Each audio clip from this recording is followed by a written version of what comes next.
മാർക്കറ്റിൽ നിൽക്കുമ്പോൾ 2 ഓപ്ഷൻ ഉണ്ട്. ഒന്ന്, പാൻ ഇന്ത്യ ഇന്റർനാഷണൽ മാർക്കറ്റിൽ പോയിട്ടൊരു ചെറിയ മീനായിട്ട് നിൽക്കാം, വലിയ കുളത്തിലെ ചെറിയ മീൻ. മറ്റൊരു ഓപ്ഷനുണ്ട്, ചെറിയ കുളത്തിലെ വലിയ മീൻ.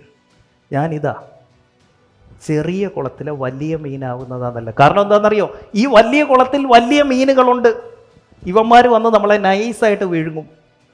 അതേസമയം ഇവിടെ ആവുമ്പോഴോ നമുക്കറിയാം ആരൊക്കെയാണ് കോമ്പറ്റീറ്റേഴ്സ്, എന്തൊക്കെയാണ് ഇൻഡസ്ട്രിയിൽ നടക്കുന്നത്, എന്താണ് ഇവിടെ വേണ്ടത്.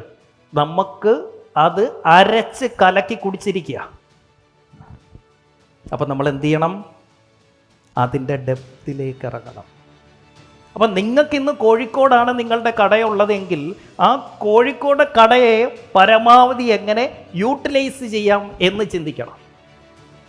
ഇതിൻ്റെ അർത്ഥം ഗ്രോത്ത് വേണ്ടെന്നല്ല, ഗ്രോത്തും എക്സലൻസും തമ്മിൽ ഒരു ഹെൽത്തി റേഷ്യോ ഉണ്ടായിരിക്കണം. Growth and excellence.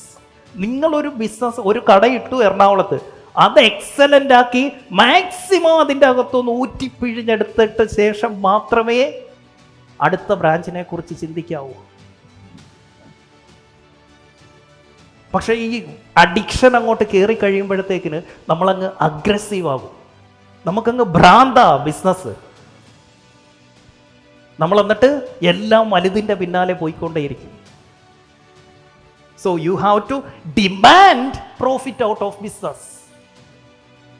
ഓരോ പ്രൊഡക്റ്റിൽ നിന്നും, ഓരോ ഓഫീസിൽ നിന്നും, ഓരോ എംപ്ലോയിയിൽ നിന്നും, ഓരോ കസ്റ്റമറിൽ നിന്നും പ്രോഫിറ്റ് ഡിമാൻഡ് ചെയ്യാൻ പറ്റണം നമുക്ക്. അങ്ങനെ ഊറ്റിപ്പിഴിഞ്ഞെടുക്കുന്നതാണ് പ്രോഫിറ്റ്. പിന്നെ ഈ കിട്ടുന്നത് മുഴുവൻ കൊണ്ടുവന്ന് ബിസിനസ്സിലോട്ട് തിരിച്ചിട്ടോണ്ടിരിക്കാനാണ് എങ്കിൽ business is like a black hole. ബിസിനസ്സിനൊരു പ്രത്യേകതയുണ്ട്, എത്ര പൈസ ഉണ്ടെങ്കിലും മുഴുക്കത്തില്ല. ഇങ്ങനെ നമുക്ക് ഓരോ ചിലവ് വന്നുകൊണ്ടേയിരിക്കും, ഓരോ ഡെവലപ്മെൻറ്റ് വന്നുകൊണ്ടേയിരിക്കും. സോ പർപ്പസ്ഫുള്ളി നമുക്ക് എന്ത് ചെയ്യാൻ പറ്റണം? ബിസിനസ്സിലെ പ്രോഫിറ്റ് പേഴ്സണൽ ഫിനാൻസ് ആക്കി കൺവേർട്ട് ചെയ്യാൻ പറ്റണം. ആ ഒരു ടാർഗറ്റ് സൈഡിൽ വെച്ചില്ലെങ്കിൽ ബിസിനസ്സിലുള്ള പൈസ വീണ്ടും വീണ്ടും വീണ്ടും ഈ ബ്ലാക്ക് ഹോളിലേക്ക് ഇങ്ങനെ ഇട്ടുകൊണ്ടേയിരിക്കും. ഇത് അവസാനം ഒന്നും കാണത്തുമില്ല.